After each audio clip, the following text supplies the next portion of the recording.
ArtsBridge first started in UC Irvine, and it's a program where they take students who major in the arts, be it visual arts, theater, dance, music, and they take them into the community to work with students in the public school system who aren't exposed to arts, who don't get a chance to, either every day or at all, get a chance to work in the arts and to kind of see what they're about.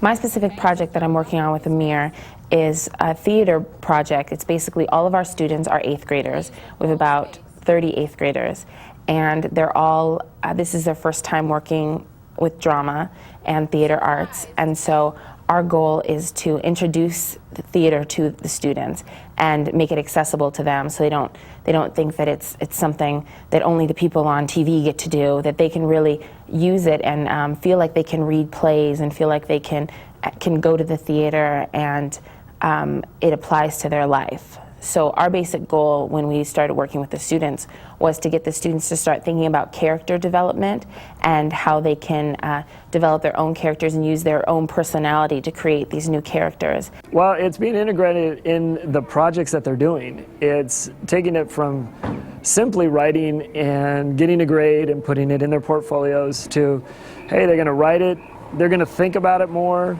they're going to do it in a different way so that they can see that learning doesn't always have to be the same way every single time. Right now, we just want to get them comfortable enough where they can write a short play in a group and then perform it, be it from a historical aspect or from basically any other aspect they want to, but to be able to sit down and write a play and feel comfortable and confident enough to go out and perform it for their peers, for their teachers, for their parents. We really wanted to get these students excited about theater and excited about performance. And so our goal was just to introduce it and introduce theater and give them the foundations that we felt they needed. Like, what is a character? What are the different parts of the stage? What goes into creating a character? What goes into making a play? You know, what is dialogue? The basics, really foundations. And from there, we slowly, you know, without them even knowing it, we kind of tweak it and complicated it so that pretty soon they're making their own plays. This is just a gradual process from working without script, getting more acting-wise, and then kind of involving the writing as well, and then the performance. Yeah. Every day in our class, we start out with a warm-up, and we try to show the students how important a warm-up is. We do vocal warm-up and a physical warm-up, and we incorporate theater games, different ways to just get what I told them is, like, every day we're going to have little mini performances. So we'll usually stand in a circle and every student comes forward and makes a sound and movement, you know, getting their bodies warmed up, getting their voices warmed up. And that little moment, they're performing, whether or not they really think of it as a performance. And then from that point on, we'll go on to a little more difficult exercise, like something like freeze tag. No, I'm walking much better. Freeze? Someone else come in? So that kind of gets them creatively working and kind of gets them used to performing and being on stage in front of their peers. Every exercise is building on the next exercise. So we get them warmed up, we get them everybody moving so everybody participates. So even the students who maybe in other classes can kind of sit back and, you know, they're shy and they don't want to participate, we get them involved and we get everybody working together. Usually I was like real shy before, like, I mean, I was just sit there like, I'm not doing this, but now, I mean, Amir and Bethany have helped out a lot and like just showing us how to do it, I guess. I wanted to get all the kids involved. That was my main goal, was to loosen up the class, to get them to feel comfortable with each other. And my main goal is to show them that books aren't just about the words on the page.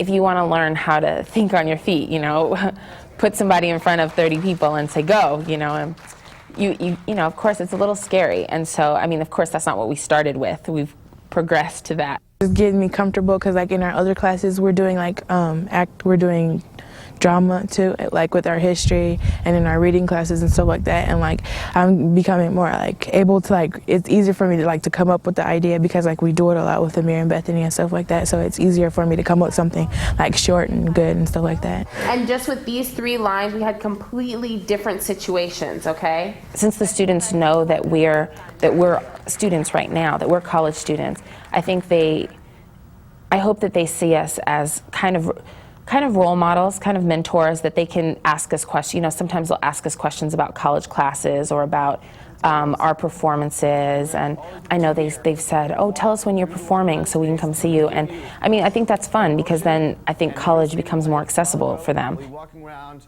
and we'll say stop, and we'll give you an emotion, and then we'll clap, and you hit a pose with that emotion, okay? Well, my role in the project is to help the kids be exposed to the arts. And in the way, if I can teach them about the arts, something that they remember, that would be great. When the kids know that this is not just some guy who just wants to come and teach theater, but that actually he's involved with it, and after college he will be involved with it for the rest of his life, that helps a lot, because they respect you more and they know that you're serious about your craft and that you're not just kind of just coming in, just preaching to them. I think that the classroom teacher is so important in the process, in the ArtsBridge process, because the teacher knows the students. The teacher works with the students every day. And so it was really important for us to meet with the teacher beforehand and let him just talk to us about his students and kind of give us an idea of where they're at, and, you know, what students, what they've been working on, and what the growth he's seen since he's had them. There's always supposed to be a teacher involved and in the room at all times.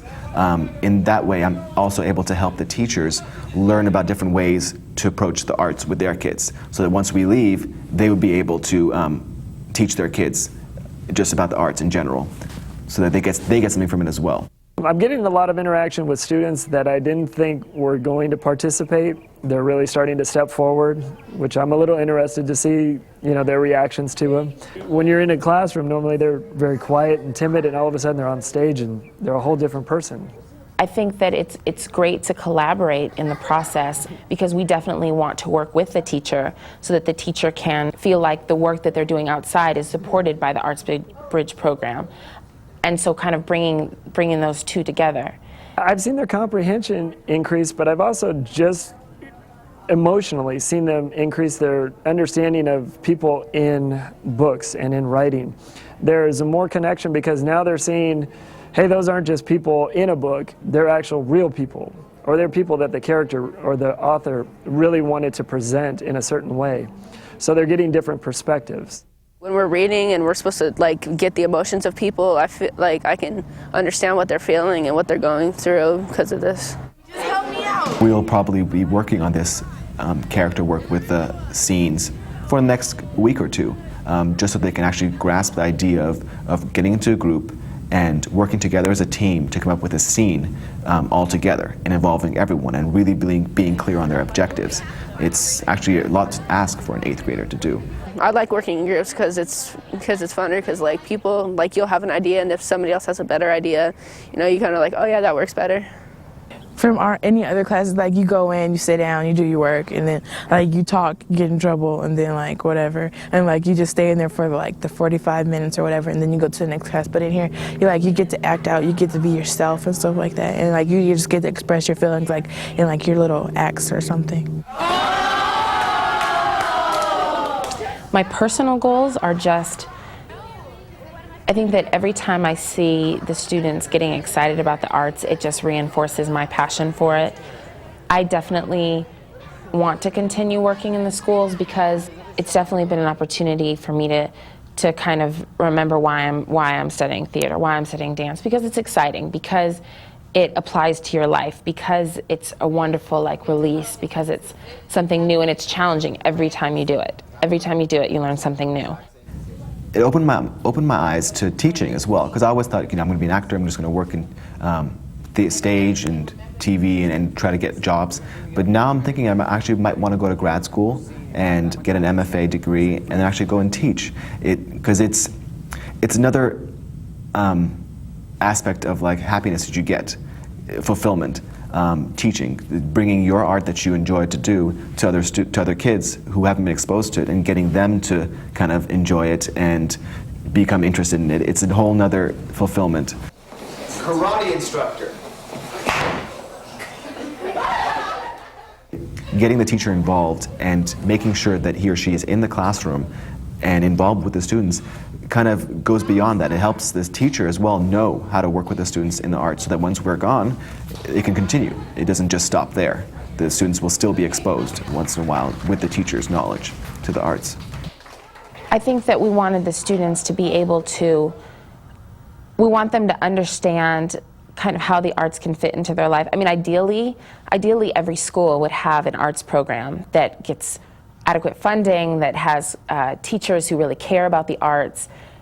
I mean, that's ideal. But since a lot of the schools don't have those type of programs, or a lot of the funding has been cut for that, I think that it's a really unique opportunity for older students who really care about the arts and who have been able to study the arts to come in and create a space where the art still lives. The arts are still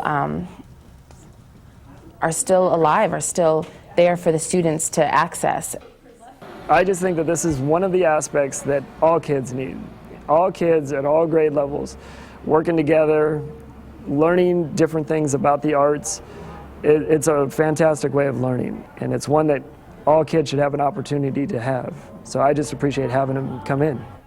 I actually was shocked about how little the arts are focused on in the school curriculum. Just starting in elementary school.